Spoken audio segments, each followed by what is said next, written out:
적게 먹는데도 살이 찐다면 사실은 이것 때문일지도 모릅니다. 많은 사람들이 다이어트에 실패하며 좌절하는 이유는 단순히 의지 부족이나 운동 부족이 아닐 수 있습니다. 바로 인슐린 저항성 때문입니다. 인슐린 저항성은 몸이 에너지를 잘 활용하지 못하게 만드는 숨은 범인입니다. 문제는 이를 방치하면 살이 찌는 것만이 아니라 당뇨병, 고혈압, 지방간, 심혈관 질환 같은 심각한 건강 문제로 이어질 수 있다는 점입니다. 자, 인슐린이란 무엇인지 이야기해 보겠습니다. 인슐린은 우리 몸에서 혈당, 즉 에너지를 관리하는 데 중요한 역할을 하는 호르몬입니다. 음식을 먹으면 혈당이 올라가고 인슐린은 이를 세포로 배달하여 에너지원으로 사용하게 만듭니다. 인슐린은 마치 배달부처럼 혈당을 필요한 곳으로 보내는 역할을 합니다. 먼저 세포가 에너지가 필요할 때 혈당을 사용하도록 돕고 남은 혈당은 저장해라는 신호를 보내 몸에 보관하게 합니다. 그런데 인슐린 저항성이 생기면 문제가 발생합니다. 세포가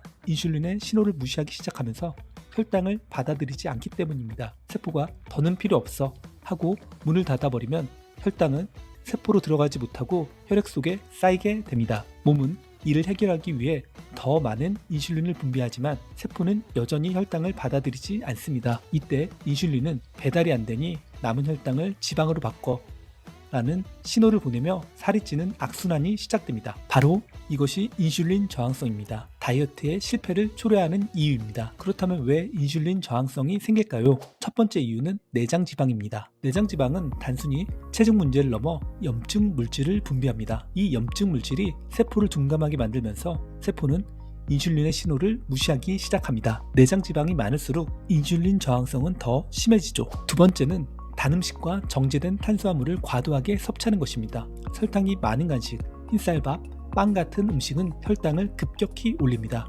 혈당이 자주 급등하면 인슐린도 과도하게 분비되고 세포는 이런 반복적인 자극에 지쳐버려 반응을 멈춥니다. 결국 세포는 더는 안 받아 하고 인슐린 신호를 거부하게 되는 겁니다. 세 번째 이유는 운동 부족입니다. 운동은 세포가 혈당을 필요로 하게 만드는 중요한 역할을 합니다. 하지만 운동 부족으로 인해 근육이 활성화되지 않으면 혈당이 소비되지 않고 인슐린 저항성이 점점 심해집니다. 네 번째는 스트레스입니다. 스트레스를 받으면 코르티솔이라는 호르몬이 분비되는데 이 호르몬은 혈당을 높이고 인슐린의 작용을 방해합니다. 지속적인 스트레스는 인슐린 저항성을 악화시키는 주요 요인 중에 하나입니다. 마지막으로 수면 부족도 큰 원인 중 하나입니다. 수면 부족은 몸의 대사 균형을 무너뜨리고 인슐린 저항성을 악화시킬 수 있습니다. 밤늦게 먹는 음식과 불규칙한 수면 패턴이 혈당 조절에 부정적인 영향을 미칩니다. 이렇게 생긴 인슐린 저항성은 단순히 체중 증가로 끝나지 않습니다. 더 큰 문제는 다양한 대사 질환으로 이어진다는 것입니다.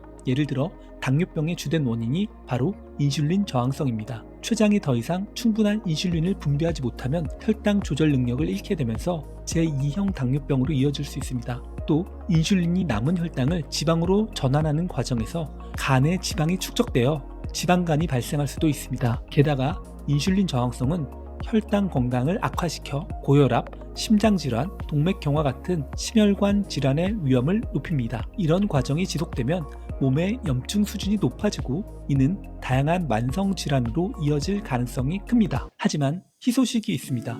인슐린 저항성은 생활 습관을 개선하면 충분히 극복할 수 있습니다. 첫 번째, 체중을 감량하는 것이 중요합니다. 체중을 5에서 10%만 줄여도 내장 지방이 감소하고 세포가 다시 인슐린 신호를 잘 받아들이기 시작합니다. 두 번째는 꾸준한 운동입니다. 특히 근력 운동은 근육을 활성화시켜 혈당 소비를 증가시키고 인슐린 저항성을 개선합니다. 유산소 운동과 병행하면 더 큰 효과를 볼 수 있습니다. 세 번째는 건강한 식습관을 유지하는 것입니다. 정제된 탄수화물을 줄이고 현미, 귀리, 채소 같은 식이섬유가 풍부한 음식을 선택하세요. 이 음식들은 혈당을 천천히 올려 인슐린 분비를 안정적으로 유지하는 데 도움이 됩니다. 네 번째는 스트레스를 관리하는 것입니다. 명상이나 요가 또는 좋아하는 취미 활동으로 스트레스를 줄이세요.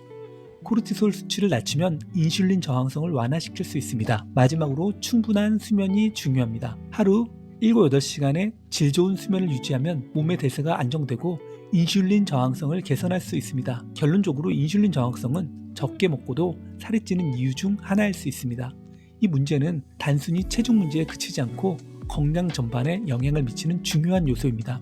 하지만 다행히도 생활 습관의 작은 변화만으로 충분히 개선할 수 있습니다. 건강한 식단, 꾸준한 운동, 스트레스 관리 같은 작은 실천을 시작해보세요. 이 작은 변화들이 쌓이면 건강한 몸과 삶의 질을 높일 수 있습니다. 오늘부터 실천해보세요. 지금의 선택이 미래의 건강을 만듭니다.